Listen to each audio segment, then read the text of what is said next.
নেই কোনো আধুনিক সমরাস্ত্র, আছে শুধু বুক ভরা সাহস।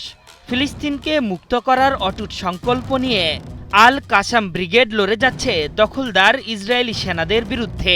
ধ্বংসস্তূপে দাঁড়িয়ে ইসরায়েলি সেনাদের খেলা দেখাচ্ছে সশস্ত্র গোষ্ঠীটি। গাজার খান ইউনিসে শক্ত প্রতিরোধ গড়ে একের পর এক ইসরায়েলি জান উড়িয়ে দিচ্ছে তারা। পবিত্র ভূখণ্ডের স্বাধীনতাকামীদের প্রত্যাঘাতে খান ইউনিসে নাভিশ্বাস উঠেছে বেনিয়ামিন নেতানিয়াহুর বাহিনীর। আল কাসাম ব্রিগেডের এক বিবৃতির বরাতে শনিবার আল মায়াদিন জানিয়েছে, গাজা উপত্যকার দক্ষিণে খান ইউনিসে ইসরায়েলি ৩ সাঁজোয়া যানকে লক্ষ্য করে ধ্বংসাত্মক হামলা চালিয়েছে গোষ্ঠীটি। বিস্ফোরক ডিভাইস ব্যবহার করে ২টি এপিসি পুরোপুরি ধ্বংস করা হয়েছে।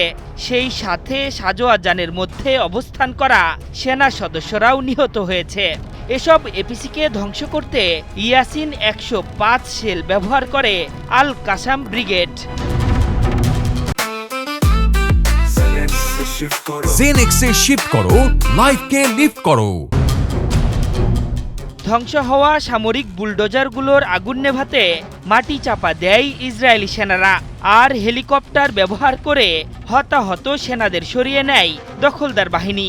খান ইউনিসে আল কাসাম ব্রিগেডের হামলায় ইসরায়েলি সেনাদের বিপর্যয়ের খবর দিয়ে ইসরায়েলের সংবাদ মাধ্যমগুলো জানিয়েছে, খান ইউনিসে প্রতিরোধ অভিযানে ইসরায়েলি সেনাবাহিনীর অন্তত ৩ জন সেনা সদস্য নিহত হয়েছেন।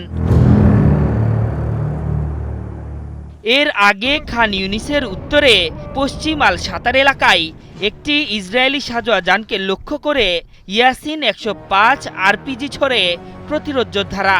এর আঘাতে একজন ইসরায়েলি সেনা আহত হয়েছেন বলেও জানিয়েছে আল কাসাম ব্রিগেড।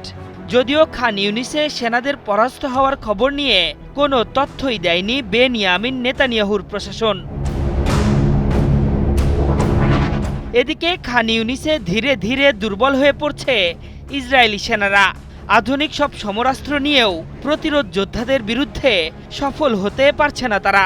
বিশ্লেষকদের মতে গোয়েন্দা তথ্যে ঘাটতি, দুর্বল নেতৃত্ব ও অপরিকল্পিত অভিযানের কারণে খান ইউনিসে ধ্বংসের মুখোমুখি, এমনকি সাধারণ সেনাদের মৃত্যুর কোলে ঢলে পড়তে হচ্ছে।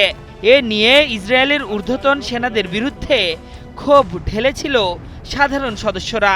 তবে নিজেদের ভাবমূর্তি অক্ষুণ্ণ রাখতে নিশ্চুপ ভূমিকা পালন করছে নেতানিয়াহুর সেনা কর্মকর্তারা। משטר אסד חוליה מרכזית בציר הרשת। আশরাফুল ইসলাম, ৭১।